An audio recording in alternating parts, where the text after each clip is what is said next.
Estou todo registrado de Baraúna ao vivo. Aqui com o Jailson Baraúna. Bará, boa noite. Eu queria que você falasse um pouquinho aí sobre sua opinião, claro, sobre a saída de Cauli. O que você achou também do último jogo do Bahia aí? Uma semana, acho que difícil para o torcedor do Bahia, né? Rapaz, boa noite. E é cada vez mais difícil, em uma cidade como Salvador, você ter jogo próximo ou dentro do carnaval. Tá inviável, tá impossível, porque o rendimento naturalmente cai. Não sei porquê, não sei o que é que acontece, mas o rendimento cai. E no Chile, a gente viu 8, 9 não jogarem bem. E quando você vê 8, 9 não jogar bem, você vai depender de quem? Ronaldo não tinha o que fazer. Assim assado, Acevedo. E depois que entrou, Caio. São 3 de 11. 3 de 11, dá pra segurar a onda? Não dá.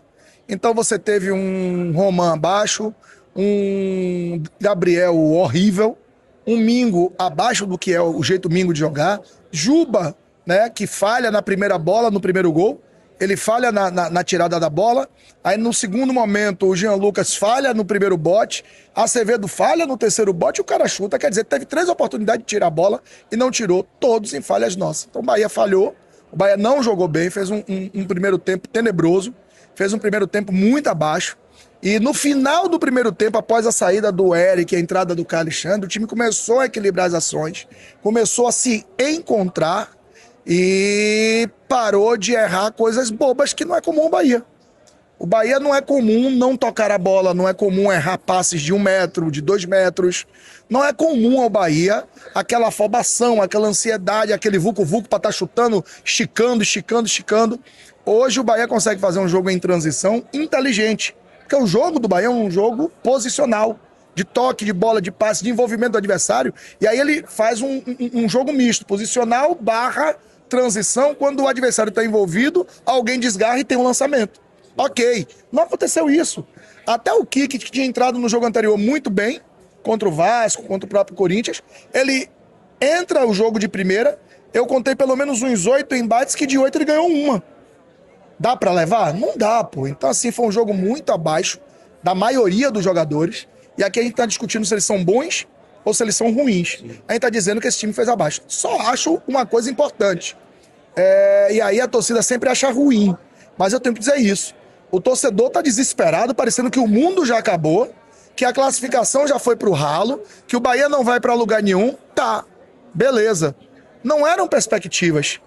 Eu quero que o Bahia passe? Quero. Mas não é porque perdeu um jogo que o mundo acabou, pô. E uma hora você vai perder. Assim como ganhou do Corinthians. O Bahia não ganhou fora de casa, ganhou de Corinthians e Vasco. Ganhou do Vitória. 3 jogos fora, contando do Bahia de Feira. Aí teve gente que eu vi na internet botar assim: mas vocês estão falando do poderoso Campeonato Baiano. E o Corinthians é Campeonato Baiano? E o Vasco é Campeonato Baiano?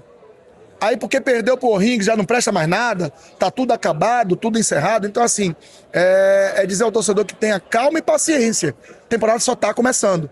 É apenas o 11º jogo. Hoje o 12º. Então no 12º o mundo acabou para quem vai fazer 50, 60? Não. Então entender que as coisas vão dar certo, que as coisas vão acontecer e que com paciência as peças vão chegar, vão se encaixar e a gente vai ter um grande ano. Perfeito, perfeito. Queria a sua opinião também, rapidamente, sobre Cauli, né? O que é que você achou sobre essa saída? Uma saída um pouco conturbada, um momento de dificuldade que o Cauli já estava tendo com o Bahia há um tempo, né?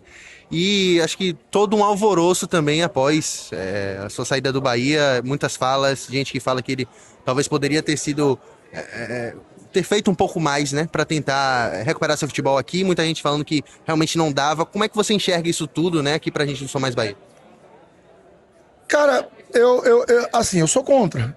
Quem me acompanha sabe o quanto eu fui contra a saída dele. E eu defendi até onde deu. No Bahia ele foi mal. E eu disse que ele foi mal. Mas Cauli é um jogador ruim? Não. É um jogador dispensável? Não. Desprezível? Não.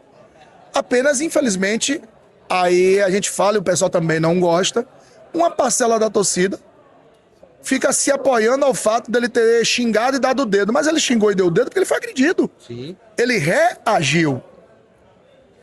Goste quem gostar, minha fala é essa. Ele reagiu, ninguém é barata. Eu não vou ficar sendo xingado o tempo todo e não vou ficar sem reagir. Uma hora você não aguenta. O cara não aguentou, agora o cara tem futebol. E pro São Paulo talvez tenha sido bom pra ele, porque o ambiente estava pesado por causa dessa campanha, pra mim. absurda que alguns fomentaram nas redes sociais e alguns de um modo geral, desde youtuber até cronista, até torcedor, um monte de FDP que ficou Cauli isso, Cauli aquilo, e na frente do cara baba o ovo, puxa saco. Quando viu o cara na Fonte Nova queria foto, pedia camisa, tá? E aí em linhas gerais. Depois que o cara não vai bem, tem que sair, tem isso, aquilo, daquilo outro. Então o torcedor, depois, esse mesmo torcedor que fazia tudo isso, vai dizer, tá vendo aí? Olha o cara no São Paulo. Então a gente já tá acostumado com isso desde Itiubinha, que foi lateral do Vasco, e outros que foram jogadores do Bahia. Cícero foi campeão, né, de Libertadores, de brasileiro com o São Paulo e com o Fluminense, campeão disso e daquilo, e que no Bahia não jogava porque o torcedor não deixava. Quando a gente fala do torcedor, acha ruim. Quando a gente fala de uma parcela da torcida que é impaciente, que por vezes é inconsequente e briga desnecessariamente. Não é a maioria da torcida, não é a massa torcedora. É uma parcela que hoje está especializada em chegar na Fonte Nova e reclamar até de dinheiro novo. Se tem sol, reclama do sol. Se tem chuva, reclama da chuva. Reclama do vento, reclama de tudo. Você tá entendendo? Mas Você assim... acha que agora o Bahia fica com a necessidade de contratar talvez um jogador pro lugar do Cauli, né? Até porque o próprio City já deixou claro que sempre vai haver uma reposição para esses grandes nomes do elenco. E você acha que isso se mostrou até nesse jogo agora contra o Rings? Porque o Bahia sentiu falta do Everton Ribeiro, não teve ninguém ali para conseguir ser esse cara mais articulador, né? Mais pensador do time. Como é que você enxerga isso, esse momento agora? Aí é culpa de Rogério, irmão. Aí eu não vou culpar a contratação, não. Sim. Se eu tenho um meia nato e um volante barra meia também e não utilizo, a culpa não é de contratação. Sim. David Martins é meia? Sim. Ah, é jovem, vai ter espera ficar velho? Bota o cara pra jogar. Dá oportunidade ao cara. E quem tem que dar é ele, não sou eu. O treinador é ele. Então ele falou disso. Ele elogiou o menino. Por que não botou? Ah, calça de homem não veste menino. E você botou? Tentou vestir? Pra ver se deu certo ou não? Então a questão é somente essa. Então o que é que falta? Eu acho que um pouco mais de ousadia. O Rogério tá fazendo os processos adequadamente, tá fazendo do jeito que tem que ser feito, ok, mas pode arriscar mais. Eu acho que ele erra, ou melhor, se equivoca, quando opta por Eric, quando pra mim deveria ter sido Caio. Sim. Quando opta por manter o William e Everaldo, quando deveria ter tirado o William e Ademir e ter entrado com Everaldo e Pulga e ter trazido o Kiko pra direita. Sim. São opções. Ele fez as dele. As minhas seriam diferentes. Perfeito. Bará, obrigado, velho. Valeu tamo demais. Junto, sem misturado. Tamo junto. Alô, Barba, tamo junto, hein? Seu Vitor, tô de olho em você, viu? Tamo junto, tamo junto. Deixa o like, se inscreve. Até a próxima. Valeu. Valeu, Bará. Obrigado.